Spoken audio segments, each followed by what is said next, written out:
What is going on, everybody? Your favorite hockey show is back.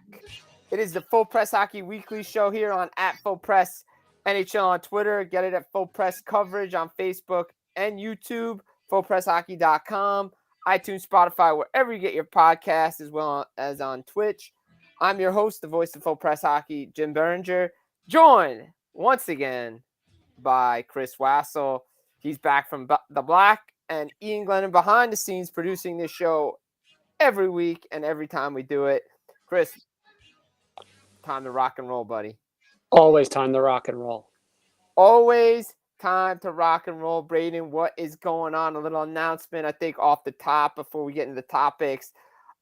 Yours truly will be down in Nashville covering the NHL draft for Full Press Hockey. So just want to announce that off the top of the show. Awesome deal. Right? It is an experience. Like I said, there's places you need to go and things to do. Broadway. That's all. That's the only place I'm going. Yeah, that may be the only only place you literally go because that's the only place you really do need to go for the next week. Look, it's country music, it's NHL, two of my favorite things. It's gonna be awesome time.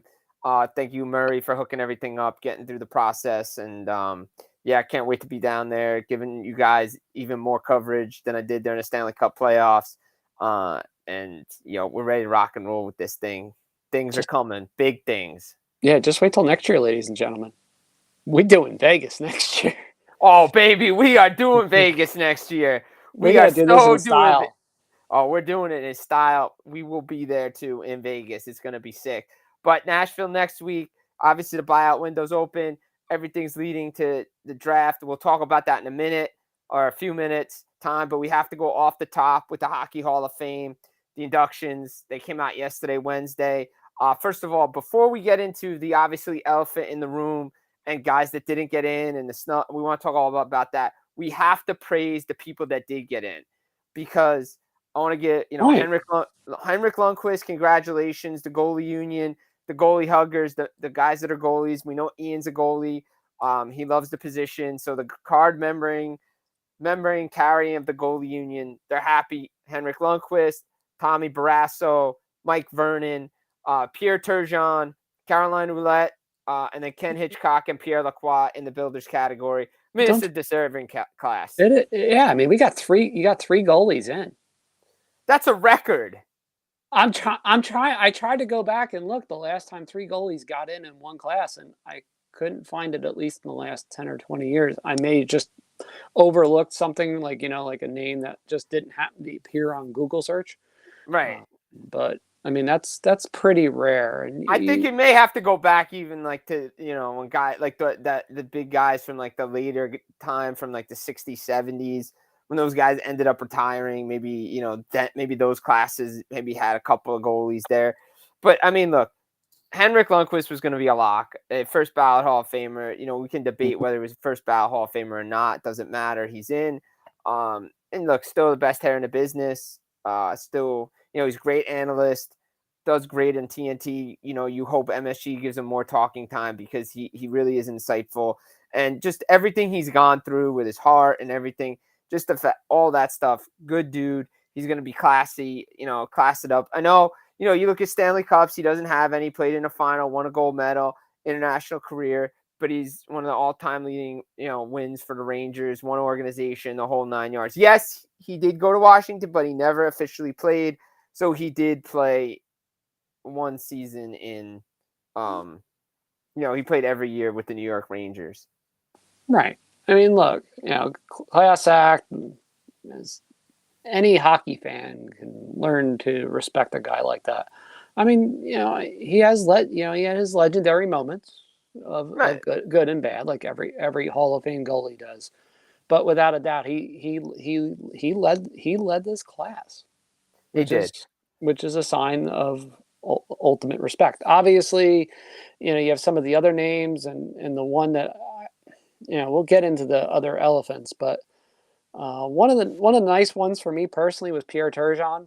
Yeah, Turgeon deserved to be in there. It's been too. I think because 1,000 points, 1,000 games played. Like the other guys that are in there, that went in before him had similar numbers, and he didn't go in. Right. I know he Yeah, doesn't they're have kind Stanley Cups. I know he doesn't have that. he would But have he would have had one if it wasn't for Dale Hunter.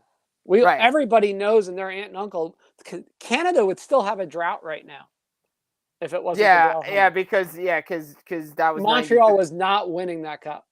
No, well, look, if it wasn't for the Islanders taking out Pittsburgh, I think Pittsburgh's winning 3 straight. That's how crazy that year was. Because Yeah, it was. You thought for sure, man, that Islander team was that was the team of destiny before Montreal won all those games in overtime and this and that, and they still had to beat the Islanders twice in overtime in that series. Yeah, they did. They won 10 straight in overtime. So, but look, Turgeon played the Islanders, Buffalo, bounced around St. Louis. Obviously, he's Mhm. remembered. Went to Colorado towards the end. Yep. Yeah, Turgeon, great player. Obviously, Mike Vernon, he backboned 2 teams to a Stanley Cup. The Flames team in '89, I believe now 6 members of that team are in the Hockey Hall of Fame, along with a couple of executives from that team as well. Um, so yeah, Mike Vernon definitely. And then he wins the Conn Smythe in '97. He backstops Detroit, and that was a loaded Detroit team. Nobody beating that team, but he wins the Conn Smythe Trophy because of his play, Hmm. and so that's that. Tom, and think about it. So Mike Vernon, I found out that today was drafted still in high school by the Flames. Well, Tom Barrasso was drafted in high school too and came right to Buffalo. Rookie season, wins the Vezina, wins the Calder, has a couple Stanley Cups in Pittsburgh. Maybe has another one in '90, another fluky year, '96, right? That Penguins team was loaded, and they lose to I'll Florida. I'll argue, and some people said no, you're crazy, but I'll argue that '96 team might have been more potent than even the '93 team that didn't win. I think the '96 team was way better than the teams that won the Yeah, Stanley Cup. it's Way crazy how loaded that better. team was. People just, I mean, they didn't just beat teams. They disposed of teams in They a beat up ruthless teams. manner. They beat up team. Mario came back from his cancer treatment. He was Wow. back and he was dominating like he never left. Yager was still there. I think Francis was still on the team. Uh, that team was loaded. Barrasso was back between the pipes because I think on and off him and Ken Reggett were splitting time. Yep. But And again, look at his record. Look, most wins U.S. goalie. So he's did a lot to get in. I'm surprised he didn't come in. You know, get in sooner. But but again, look, Vernon, you can agree now. And we'll get to this in a little bit. But you can agree whether or not the numbers get in there. But they got the Stanley Cup, so they're in, and there's no debate. And they both are deserving. oh, there's no doubt about it. I mean, you look at the numbers don't lie. I know there's Paul Paduti who does an excellent job with the with Hall of Fame analysis. It's worth at least going down the rabbit hole for a night in the summer. Right. When you look at how he does metrics for who's borderline, who isn't, it's pretty accurate. I mean, yeah, there's some intangibles that you just can't quite measure accurately, and he admits it, with transparency. But it's it's an excellent resource for those who are looking to get into the game a little bit more, and you have a little bit of time before, oh, I don't know, free agency hits. Yeah, free agency hits back to normal on July uh 1st. July 1st again. So, but look, he's in. Carolina Roulette, one of the best women's hockey Wow. players. You could see the most decorated player in the class, I think.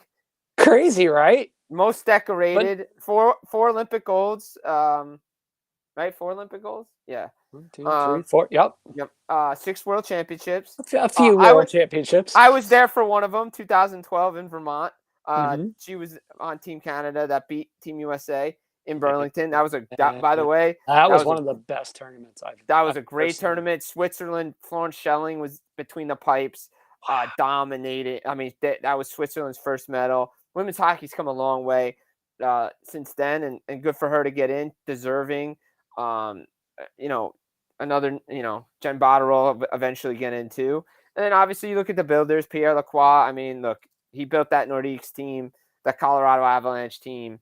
Great hockey mind, general manager, got the right pieces in place to get that team so successful. And then Ken Hitchcock, great coach. Yeah, you can't dispute what a guy like Hitchcock did. I mean, probably kind of sort of may have been able to win 2 cups or more in Dallas potentially. I mean, for 3-4 years, that Dallas Colorado like Western Conference inevitable clash was like must see TV. And them in Detroit too, Colorado Detroit or Colorado Dallas. Yeah, it's something like how that period from like about 95, 96 Well, to it was like 98. It starts Detroit, Dallas. Then it goes overlaps. Dallas, Yep, Colorado. Colorado. And I think, did they go back to back? And I then think it circled back at the yeah, it end, right? circled back at the end 01 with and 02. Detroit, Colorado. Yeah, it was crazy. Like, so that stretch of time, I mean, it was great. The Western Conference was so difficult, and whoever you played, you beat up on, and You had to teams watch wanted out to for win. the Cujo landmine. Yeah, I exactly. I mean, mean, Cujo, when he's in Edmonton in '97, just takes out, and that's a good place to go. I mean, before we get to Alexander McGillney, because everybody wants to talk about McGillney, and got a new piece up on Full Press Hockey about that. Cujo not in the Hall of Fame. How is Cujo not in? Like, this guy has the most wins over Barrasso and Vernon. Look at his career numbers and look at the teams He's that he was fourth on. all time in wins. Yeah, I mean, I'll even like just go aside off like the big gaudy numbers. Just Right. the little things like the amount of playoff wins he has in games where his team was by far the underdog of underdogs. Oh God, yeah. It's insane. Okay, the amount of series that he stole several series probably by himself. 97 against Dallas. That's the one everyone always talks about. It's the Well, it's the one you see on NHL Network's classic series in a day. Like you see it somewhere every summer. So all right, so yeah, so he's seventh all time in wins, all right, but he's fourth of guys that are eligible for. Martin Brodeur's in, Patrick Waugh in, Marc-Andre Fleury will be in, Roberto Luongo's in, Ed Belfour's in, Lundqvist is in, Sawchuk's in, Jacques Plante's in, Esposito, Hall, Fuhr, Hasek, Vernon's now in. I mean, Cujo's gonna get in eventually, right? You gotta think so. I mean, look, all right, so I get a few things along the way, and you look at some numbers and you go, all right, well, he's under 500 in the playoffs. Anybody look at the teams that he like guided into the playoffs? These are teams that were probably one and done, almost every one of them. And there's 3 notable runs, obviously, and I'll argue even 4. There's the last season in Toronto, which a lot of people forget about. Just what was that? 02, right? Yep, that was when they ran into. Well, he was there, but he was there, I believe, when he was there when the Devils played the Leafs in those classic 6-7 game series. Yep, 2000 and 2001, and he almost stole. I'll argue the 2001, he almost stole that. Yeah, and people look that. All right, so for that year, for example, here you go. His save percentage those 2 years that they lost to New Jersey, .932 and .927. I mean, bro. I mean, I understand different era numbers are inflated a little bit, but I mean, if I go a little bit further back, and the one that everybody talks about, 97, 98, the steal against Dallas. The steal against Dallas. I mean, Cujo 952 save percentage. Literally stood upside down and backwards on his head. Yeah, and he's not in. That irks a lot of people. It does. I mean, and there's some people that go. If you look at even like the Paduti chart, though, Jim, it's really weird. I mean, he's in. Oh, he's definitely in. And he's in. I gotta throw another name in there, and I know his career was cut short by injuries, but I think Mike Richter deserves to be in.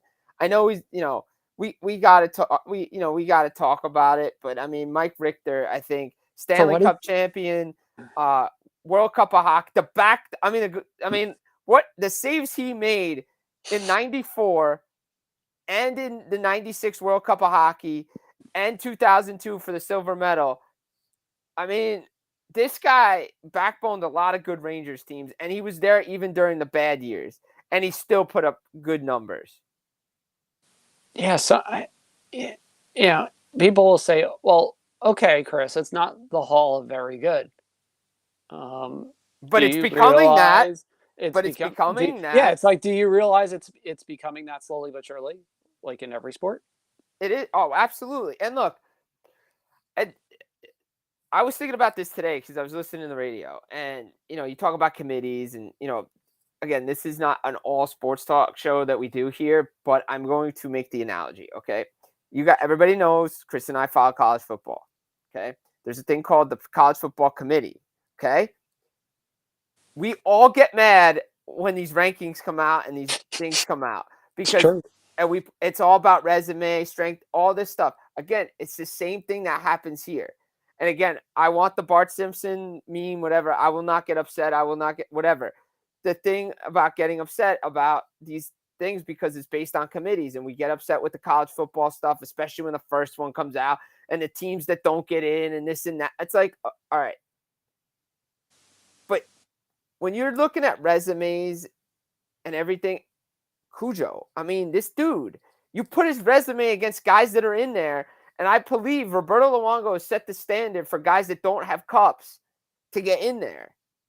Mm-hmm. Cujo has a gold medal. Yes, he didn't backbone the team, but he has a gold medal. Is it gold? He was in that preliminary round. He was a great mentoring force to Marty. Right. So I just don't know what he needs to do to get in. But again, he's won. Like I said before, Jennifer Botterill get it in eventually. I She hope so. deserves. Yeah, I hope so. She deserves to be, and she's killing it for Sportsnet and Hockey Night in Canada and wherever she is. All right, the elephant in the room. More elephants. Alexander McGillney wrote about it. Deserves to be in the Hockey Hall of Fame. I agree with that. Absolutely. BCS way better. Way better. Wait till you see this year, ladies and gentlemen. Oh yeah, this year's gonna be awful. But Alexander McGillney is a Hockey Hall of Famer in my book. The resume alone gets him in. Yeah. He is a member of the Triple Gold Club. Last time I checked, there's 9 members of the 30 members that are part of that. There'll be more because Crosby will get in, Taves, all those guys will get in. Yeah, gonna be a laundry list of people that get There's in. going to be a long list of guys that are Triple Gold Club members. He revitalized his career in New Jersey. He was a 43 goal scorer in 2000, 2001, and you can argue the team that lost in the Stanley Cup final was better than the team that won. But he was integral with that line with Scott Gomez. Those two guys were perfect together. But not only that, look what he did in Buffalo. Like the 30-goal seasons that he had, 76 goals in 1993. I mean, no one's even touched that. Every other member of the 75-goal club is in the Hockey Hall of Fame. 1,000 points in 990 games. I don't know what else he needs to do. And take everything else aside, right? Put everything else to the side. Okay? We're just talking about his resume. And put the stuff about he may not attend. The guy is a Hockey Hall of Fame player. And the fact that he's not even nominated to get to that point is a shame. Just throw the freaking politics out the window. Just right, exactly. I mean, what was the excuse all the other years? That's what I'm saying. Like the guy's been eligible since 2009. Why didn't he go in when Dino Ciccarelli was the only player that went in the Hockey Hall of Fame? Doesn't make sense. Right? It really there's just certain players it doesn't make sense why they're not in. And he's now the poster child. Look, I remember this story, and look, I still don't know how true this is, but I remember Bob McKenzie and Jeff Marek telling me this story at the 2013 draft. The reason why Pat Burns didn't get in the Hall of Fame right when he should have, or while he was alive, for that matter. That's And still there's BS. and there's a certain guy with the initials of SS that shall not be named, of Quebecois descent, that said literally, there is no way he was on the committee at the time. I will ever vote for that expletive until he is dead. Now that's not right. nobody can confirm that quote, but it made too much sense for the timing of the quote and for the context of the quote. Well, I think I was reading about other players that got in that, they have to be, the way the nominee process is. And if you get like with Lindros, it took for Bobby Clark to step up for him to finally get in. Like, Yeah. even they put all that stuff aside, and then it's like, yeah, look at his resume. I mean, just look at it. I mean, there's not a lot of guys that are from that Soviet Union team in there, and there should be guys in there. I mean, like, if you think about it, like a guy like Boris, hall. Yeah, it's a hockey if hall you of think fame, about ladies it, and a guy gentlemen. like Boris Mikhailov should be in there. Yeah. I mean, there's a lot of guys from that There's Soviet a long team. list. And I know, look, it probably still exists, the tension between the two nations, because, we had the 72 Summit Series and all that stuff. Guys came over, and I know guys didn't like the Russians coming over. Yeah. But these guys changed the way the game was played. Like, legitimately changed the way the game is played. Yeah, I implore people, go watch the HBO special from after Miracle. Go watch a few of them. There's one at ESPN Plus that's on ESPN Plus as well. Go watch the thing on NHL Network about McGillney and how he got here. Yeah, I mean, that was that alone. First Russian player to defect. If that isn't a history. Again, look, Bobby Orr changed the game. Bobby Orr changed the game. Jacques Plante changed the game. Wayne Gretzky changed the game. Martin Brodeur changed the game. Those guys are in the Hockey Hall of Fame. I mean, there were defenses specifically designed to try and slow down Alexander Mogilny. And in more than one locale. That says something right there. I mean, the fact that even later in his career, there were teams that legitimately the first thing they did was, how do we slow down Mogilny? It was a potent shot. I mean, he played with Pavel Bure in Vancouver. Yeah, for those that don't know, yeah, okay, those two are on the wings. Which one are you trying to stop? Pray. If you stop one, you're not stopping the other. Yeah. I know he had some, towards the end of Vancouver, he did have some down years and stuff. But that's when he gets traded to New Jersey and things take off.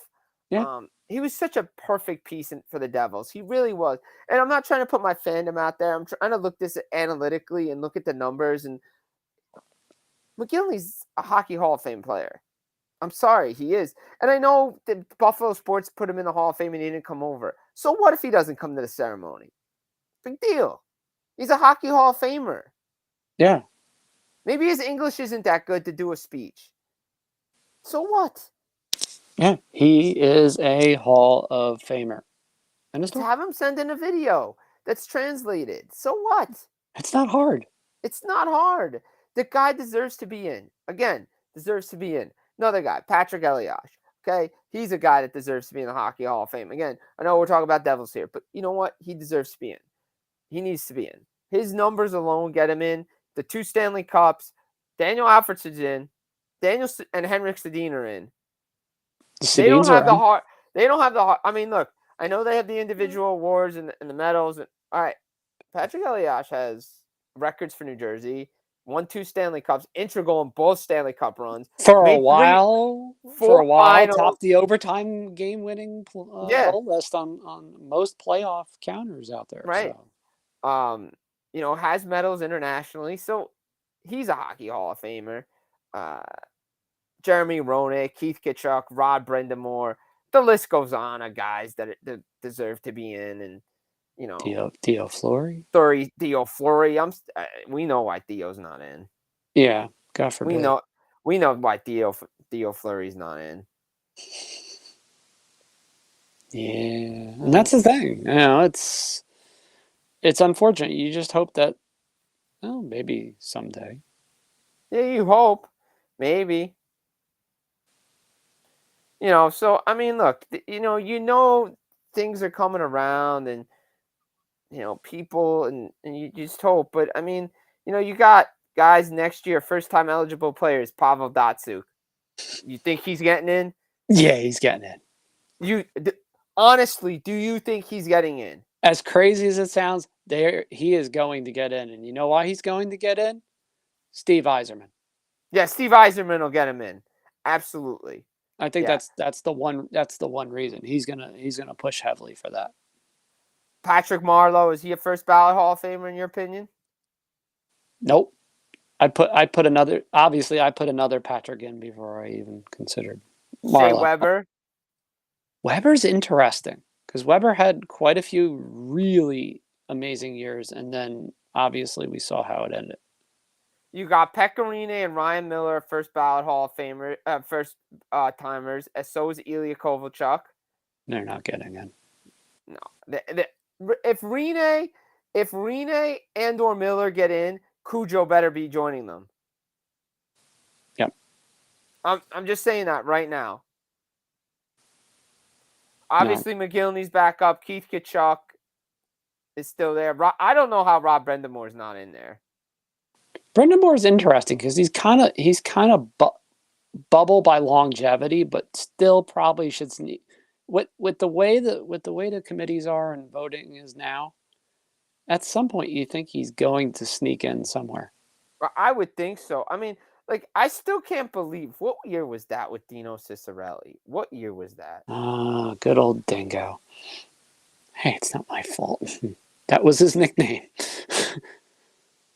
Let's see. All right, so this is interesting because this is where we go down the medieval rabbit hole. Good Like, old what Dino. year was that? That was Wow. 2010. Okay. Yeah. So let's find the class that, just before we move on, because I want to do a little something here. You want Oh, this is fun. I just want to do this for fun. Okay. Oh So my god. that was the year that Cami Granato, Angela James, Devillano, and get in. Mm-hmm. That was one of the smallest class ever. Yep. So you're telling me that Alexander McGillney couldn't have got in 2010? Yeah, I'm trying. All right, so you had two women get in, and look, they were more than deserved. Yeah, Those are those are no brainers. No, those were no brainers, just for but the caliber of player. But I would have, as somebody said to me, that was a year that 6 or 7 should have gotten in. yeah, exactly. Even the year before. Remember that the year before was just that ridiculous year. It was a stacked year. I mean, there were so many first-time guys. That was just a stacked year. I mean, look at the 09. Obviously, the 09 list. You have one iconic builder. Yeah, Lou Lamoriello. And then you have Leach, Hall, Leach, Yzerman, and Hall. I mean, wow. That's just an action-packed, star-studded sort of. I mean, that was the problem. You go on year after year, the guys that were eligible to get in, it was just getting harder and harder and harder. You look at some of the years. It's funny because it's like you used to joke, oh, the odd number years, like 07 even with Stevens, Francis, and Messier, and oh yeah, Al McGinnis, of course. How could I forget Al McGinnis? Al McGinnis once grazed me the shot at practice, and I thought I was dead. Yeah, it just hit my pad. It's just crazy, man. Like, you have guys that are in there, like, that like the class of 2020 with like Hossa and Aginla, and you just go on the list of guys that get in, and it's just like, all right. Mm-hmm. But again, we're gonna see what happens, and hopefully Alexander McGillney and some of these other guys get in. I You hope hope. so. You hope. But again, congratulations to everybody that gets in. And November will be fun in Toronto, as it always is. All right, moving on Woohoo. to the off season, the silly season. That's because we spent a long time on the Hockey Hall of Fame. The silly season's here. Calgary Flames Yay. are open for business. It looks like Elias Lindholm, Michael Backlund, Noah Hannafin, and Tyler Toffoli probably will not be back in Calgary anymore. Craig Conroy going full rebuild in Calgary. They are going to be a team that probably has to just consider, well, do we tank? How far do we tank? And how long do we tank? That's the growing reality of what's going on in Calgary right now. They're not going to win with the lineup that's there. No. No matter no matter who your coach is. You lost one of the best assistants to boot. Right. So you can't even say, oh well, we have a pretty good coaching structure in place. Well, that's broken now. Right. You knew that once you named Huska. Huska, you were going to have a problem. Right.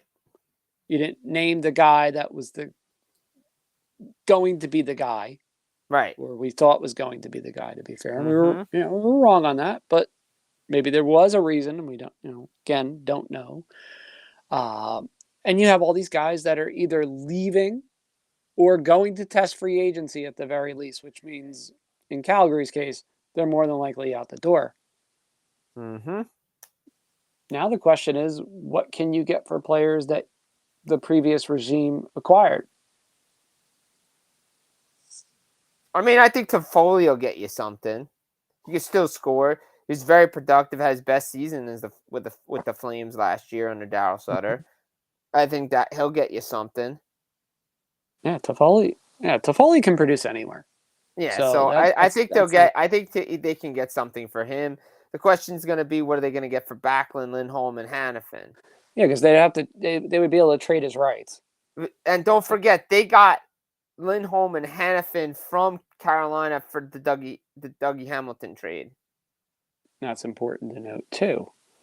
So there's going to be a lot of work for Craig Conroy and company But over I the. think you got with Ginla there and Conroy. I think they'll be okay. Yeah, people forget that these weren't just good hockey players. They had pretty good hockey minds too. They had an idea on how to sort of mold teams. And look, Conroy's been there for what, a decade now? Yeah, easily. I think it's going on 13, 14 years total overall. Yeah, so I mean, he knows that team in and out. And it will help with hopefully maybe ownership starting to stabilize again. Everybody hopes Everybody for hopes. sake And of don't and you further. got to throw in Dan Vidard too, because look, Dustin Wolf is coming and they got to make room for him. Yeah, I think Markstrom is all but gone. So, I think I the don't see Flames team is Mark. going to look different. Yeah, Way different. I don't see Markstrom bouncing back much, and kind of see them trying to get something or anything for him at the deadline. Right. So we're going to see, Calgary's an interesting. You have Winnipeg. Winnipeg, a lot of people Another connecting the one. dots. You have Connor Hellebuck, who's up. You have Mark Scheifele potentially on the move. Pierre-Luc Dubois. You have Wheeler. Could he be bought out? Can they try to trade him? I think I think they're buying him out. And Hellebuck continues to be linked to New Jersey and the Devils. And, look, I think that's a piece for them that would put them over the top, to be honest, the number one goalie that they kind of desperately need. They still need it. I know fans are like, well, Vanacek and Schmid. Yeah, but you know what? If you have Hellebuck, he plays 65 games. I understand he's looking for Vasilevsky money. I think Fitzgerald can work his magic to get him in between 7 and 8 for 4 years. And that's your window with him. That gives Schmid a little bit more time to develop. Yeah, because look, Schmeek. All right, for those that don't know, and this is where me and Russ Cohen go way back on this. The debate on Schmid alone was priceless, because nobody really knew what the Devils had in him. And when he Right. came over from Europe, he escaped what I would categorize as a disastrous situation. There's no other way around it. For the teams that he played, particularly his last stop in Europe, people Yeah. need to look up just how dysfunctional that team was alone over in Basel. Oh, that was rough. Ooh. I mean, and that soured a lot of people on Schmid, especially in the Devils organization, fairly or Right. unfairly. So he goes over to the USHL. He rebuilds his image at the perfect time.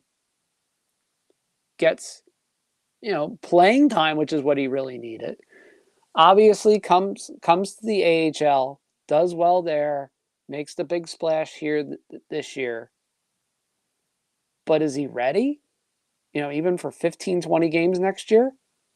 I'm going to say no, I not don't think yet. he's ready. I don't think he's ready yet. But I He's think if close. you had a guy in there that can mentor him a little bit, like a Hellebuck, maybe you get a Saros, guys like that. As Jamie McLennan said on the podcast, you get that veteran with the young guy learning. I think you do it. As far as Winnipeg goes, I mean, look, That's a mess. look, it's not that they don't realize the team's ready to win, and I don't know if it's the coach. I think you got to pay a price. You play in these Canadian cold cities, you pay a price, and eventually it gets to you.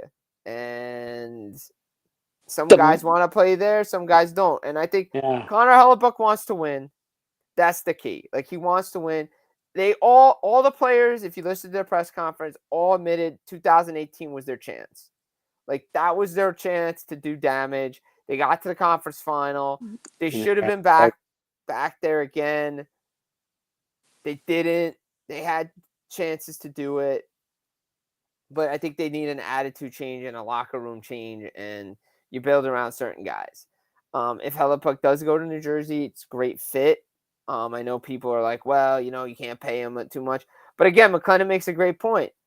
There's no debate about playing 40 goal scorers $9 million, but a guy that could play 65 games and win you 40 games, we can't pay him $9 million. Exactly. But I understand that, that kind of stability is pretty good. Right. But I would do it over a short-term my stance on goalie contracts has always been 4 to 5 years. Like, you went even further than that. Don't waste your time. Like the 7x10 with Florida for Bobrovsky, or the 8x10, I think it was in Montreal for what? Carey Price. Eight at what, 10-5? Yeah, like, you can't do that. Like, I'll give you, if you want to do 10-5, do it at 4-5. I'm okay with that. Yeah, how's that worked out? I mean, it worked out Florida once. Yeah, but Spencer Knight's coming back, and Bobrovsky's name's going to be on the trade market again. Yeah, it's inevitable. It's inevitable. It always is. Because if Knight turns his game around, he's the future of that team. Not Bobrovsky. Because remember, Bobrovsky is now on the other side of the contract. Right, exactly. And I hate thinking realistically about this. No, but you have to, because you have to think. It's like being the old crotchety adult in the room that I swore I was never going to be. No, but you look at Florida, right? You think Bobrovsky's going to have a regular season? They're going to want to save him for the playoffs, but that's if they get there, because of the injuries and guys going to missing time. You're missing 2 key players to potentially start the season with Aaron Ekblad and Brandon Montour. And Chris froze, so I want to hear his opinion on that, because I think Florida takes a step back, especially to start the season. You can't be behind the 8 ball again. Like, you really can't. You can't keep clawing yourselves way back. You have Matthew Tkachuk, and they're going to do things the right way, and you're going to have Paul Maurice there. But still, Chris, I just want to get your thoughts on this. Like, you're missing Ekblad and Montour. You don't think Florida's going to take a step back? I think they will. They almost have to. I mean, look, right? we're expecting right now, as of this moment, these guys to be out what we read, right? I mean, I know I read this, a significant chunk of the 23-24 season. Right, for Ekblad and Montour, right? Yeah. Well, Tkachuk will be back by training camp, so we think. I mean, he's crazy enough. He probably will be. Yeah, definitely. In a good way. Right, but you're missing two key pieces of your defense. That's huge. That's huge. So obviously I had fun. I looked this up. I went down really bad rabbit holes for the podcast here. So you now are on the final 3 years of Bobrovsky's contract officially. Oh, by the way, and this is where the stuff all gets nice and juicy. Mr. Knight, guess what kicks in this year, Jim? His new contract, which is 3 years at $4.5 million a season. You can't be paying. This was the Vegas problem.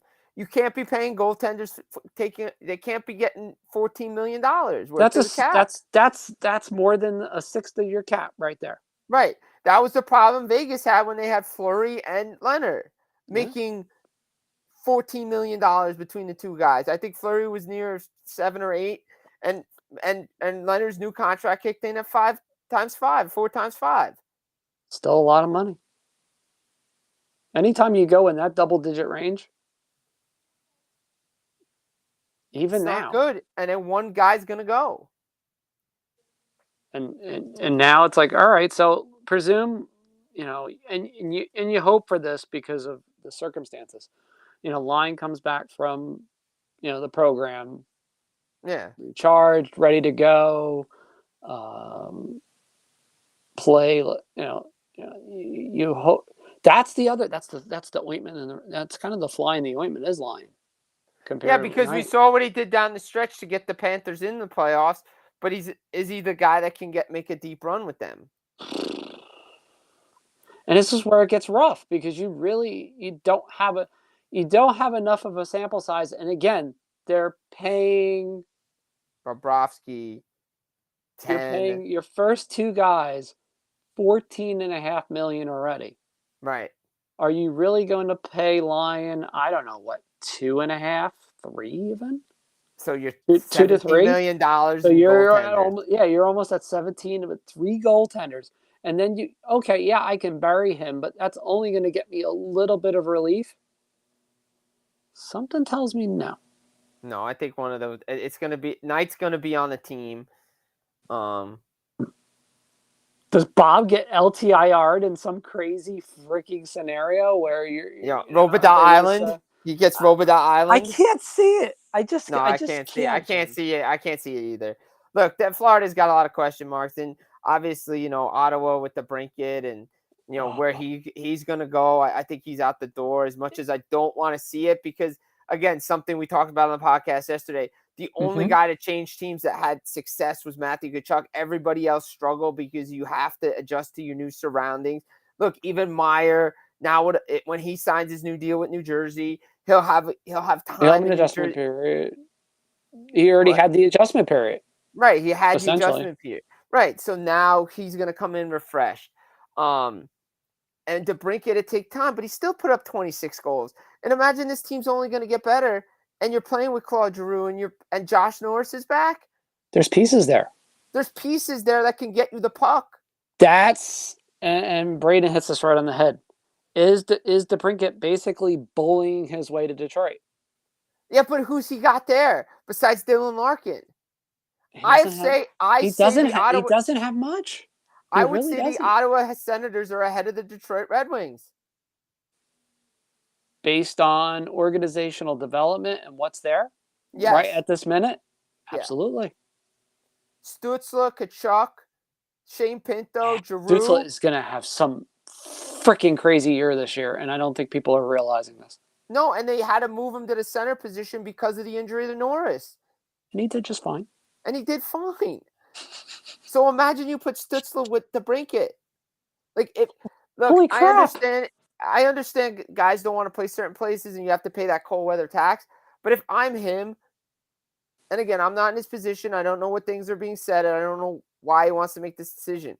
But if I look at it, is my best chance to win in Ottawa? Yes. My best chance to put point production up? Yes. Because of what's there. I think he can get back to 40 goals in Ottawa. I don't doubt it. I don't, and I know people have said, "Oh, that sounds crazy," and it's really not. It's not crazy This if you is look at this the was a roster. this was an Ottawa team that even last year I would argue probably should have. I would say should have averaged at least a half a goal a game more than they did. And go back to it.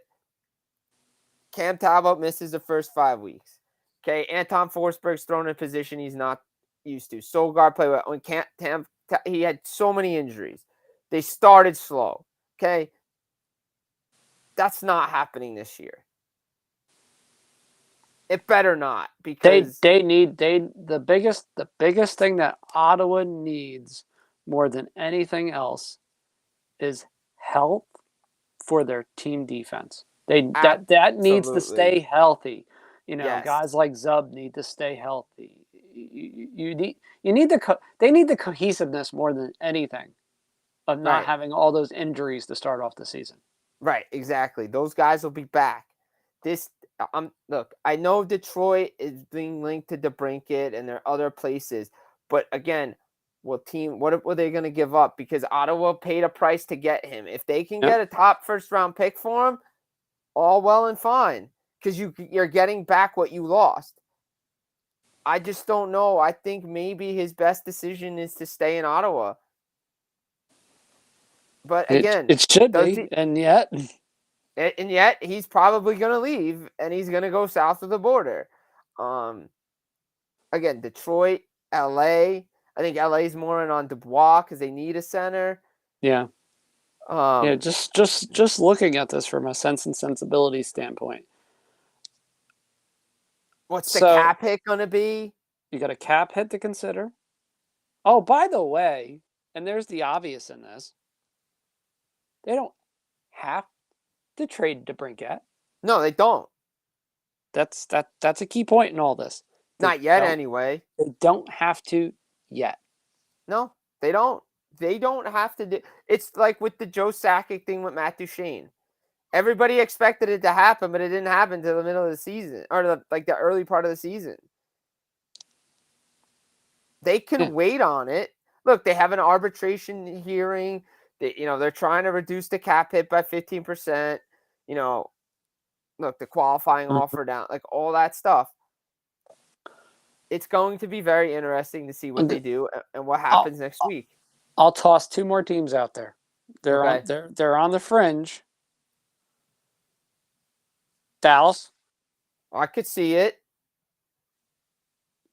I don't think Vegas, I don't think Vegas either.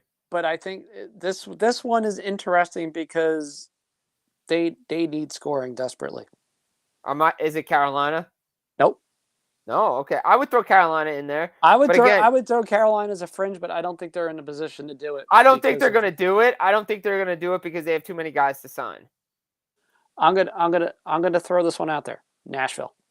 Nashville's a sneaky team to keep an eye on. I could see it. We really don't know what they're going to do once Barry Trotz fully takes over next week. But again, they're a team in the murky middle. They should be going the other way. They should be, but I could see a scenario where they try to sit there and they show guys like Saros, hey, we're committed to winning. And but again, can they in that division? Because again, St. Louis is still there. Colorado's not going anywhere. Minnesota's not going anywhere. Dallas is not going anywhere. Winnipeg is going to still be a tough out. Like they're going to be in that third or fourth spot again, maybe even fifth. Right, again. Can they find a way to do two things? Can they maybe move up at the expense of another team and get a little bit lucky to avoid, say, facing the top team in the West? But they're still going to play a good team. Oh, they're going to still play a good team. But if I'm sitting there and I'm in the position of devil's advocate, I'd rather want to play Minnesota. Yeah, I would rather play Minnesota too. But again, I don't know if they can get there. To get right. They have to. Let's be honest. They have to get lucky to get there. Right, and they don't. So they'd have to make a move like that somehow by some miracle. But who's going back the other way? That's because they got to move money. They got to move money. And well, hmm. Detroit, Yzerman has a fascination with centers. Could you get Johansson somehow to move? I know the contract's Three-way, rough. three-way trade. I think there's a three-way trade to be had. Look, let's make this clear. On the Full Press Hockey Weekly show on Thursday night, just before 8 p.m., we are not saying that this is going to happen. We are just listing possibilities Yeah, of things. we're playing armchair GM, and this is Yep. what a lot of people do because we're not in the room. We don't know. When we don't know, but could a three-way? I think there's going to be more three-way trades that happen. Yeah, we're seeing the groundwork of things that are definitely going to. I will tell you this, Jim, just from a tip of drafts past, and especially the one that happened in New Jersey, because that Yeah. was the Oh yeah. ultimate poster child for chaos. Yes, it was. 2013 draft, real fast. You heard more floor side rumors of trades that eventually happened than in any other draft. Oh, absolutely. And look, that was a one-day draft to start. It was all day. Never again. Boston forgot the draft. Yeah, Boston forgot the draft. I mean, he could potentially. We got Look, lots of questions. This is what I love. This is what we love. Look, Colorado needs a center. They may make Girard available. They definitely need a center because they need to free up salary still. I mean, look, Landeskog will be LTIR'd. That's going to be it. But Comfort's probably not coming back. So that's two centers now, unless they get them real cheap. Yeah, they still need to free up salary to do anything substantial. Right. So they're in a bind. I mean, he might be the casualty that goes. He might be. They're going to bring up somebody to replace Eric Johnson. Yeah, obviously. Johnson's gone. He's gone. Colorado's got to work. We don't know the status of Valerie Nichushkin. Right now, as of this moment, he's okay. Whatever happened, apparently, according to Seattle and such, it's okay. Is it murky? Right, but from a legal standpoint, it's right now okay. It's okay. All right, so Nichushkin's on a roster. All right, but they still have to figure out a way to clear cap space, even with Landeskog going on LTR or whenever he goes on it. Mm-hmm. So it's gonna be crazy. They likely to get on a tape. I mean, there's a lot of things. They have a lot of work to do, man. Chris McFarland might want to just start drinking heavily. Yeah, right now because he's got a lot of work to do. He's got a lot of work to do over there in Colorado. This is not easy. It's not going to be easy for them. And I know Sakic said it as such even a few weeks ago. I forget where he was. He was doing some show on a random God knows what radio network. And he basically hinted that this is not going to be anywhere near as easy as everybody in Colorado thinks. No, they're up against it. They really are up against it. So Colorado has work to do. Edmonton has work to do. God, look at all these teams that it just seems like, it was looking so great, and now it's like no. LA's got to find a goalie because Korpisalo is not coming back. So they need help. We don't know what Carolina's going to do. They got to re-sign Brett Pesce, and we've documented it, and we're not going to go on it again. But we know how the owner works, and we know how the team works, and the money, and they're going to have to finally start paying guys to stay there because I know it's worked in the past where they can come back and win. And you know who's coming up too in the not too distant future. Aho, right? Yeah, remember that slightly team friendly offer sheet. Yeah, he ain't gonna want 8.5 now. You're going to want 8.5 now. You're going to want 9 now. So they have work to do to bring back depth guys. I mean, it's everywhere. I mean, it's the silly season. A lot of guys tied a lot of places. The top 10 free agents, in order of Barbashev, Orlov, and Bertuzzi are my top 3. You can put them in any order. It doesn't really matter.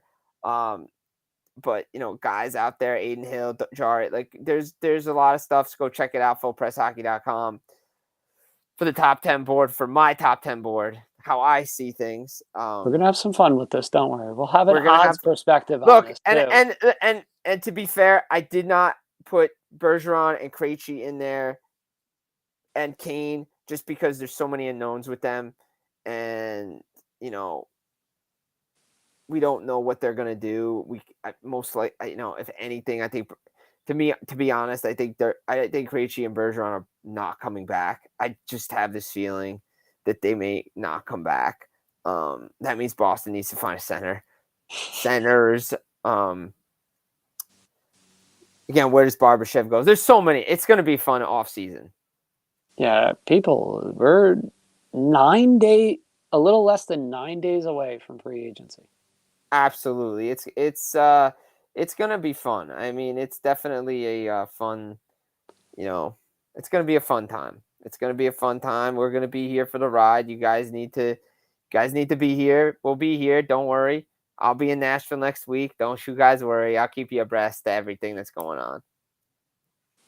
So, Braden, thank you so much for the questions tonight. This has been a great episode of the Full Press Hockey Weekly Show here on Full Press NHL Twitter. I've been your host, Jim Berenger, Chris Wassel, Ian behind the scenes. Yes, free agency is on a Saturday. Get your drinks, get your coffee, get everything ready. But thank you, everybody, for tuning in. Get it at Full Press Coverage on Facebook, YouTube, Twitch, iTunes, Spotify, wherever you get your podcasts. Take care, everybody. Enjoy the NHL draft.